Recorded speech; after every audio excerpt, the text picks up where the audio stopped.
Good morning, everybody. Mike Vacchi, Princetontrader.com, here with your Monday market webcast. Okay, daily chart, Friday. That's a nice solid down day for the bears. They engaged the 50-day exponential moving average. They pushed it lower. They went as far down as 41.2675 overnight. Engaged that third standard deviation lower band. They bounced it from there, about 50 handles. I'll be interested to see, let's go to an hourly chart, where we close today relative to the new weekly pivot at 41.80 quarter. You've got monthly pivot still down there, 41.4725. Hourly midband, 41.55. So, do we chop in between here?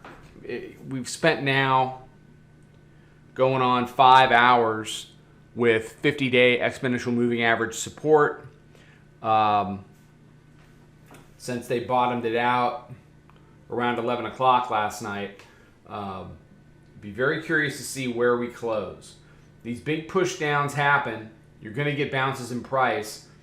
If they are real moves that are basically the genesis of sustainable downside, then you're going to see lower highs and lower lows.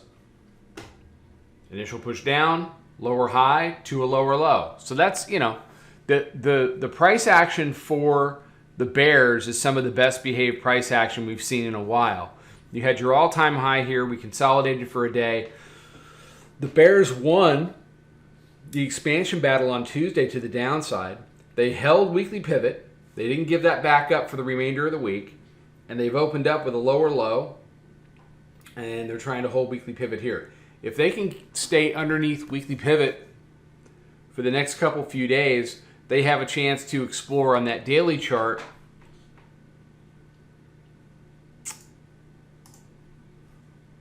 some of these lower areas. It's an opportunity to be able to retest the lows from back around the 19th, 20th of May. Low there was 40.55 half, and they bounced it back on May 13th, 40.29 quarter. This is on the continuation chart. So if you're going to hold these areas, if this up here, the 9 and the 20A are now converted, and you have a lower low, it really becomes all about who's controlling the closes.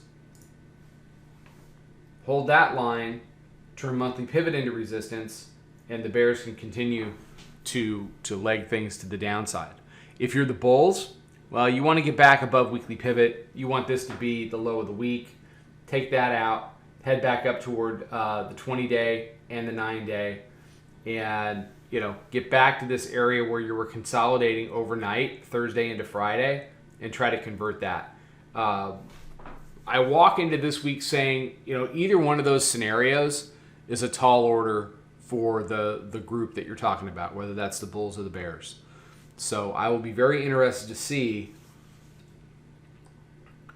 who's controlling the close, who is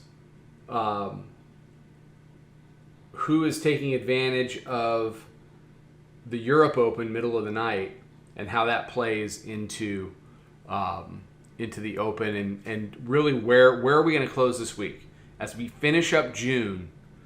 Is this going to be a stairs down type of a thing? Are we going to consolidate this summer? I think we're determining a lot of that now. I think we figured out it's not going to be straight up to the moon. Buckle up, here comes 4,300. I think that's off the table.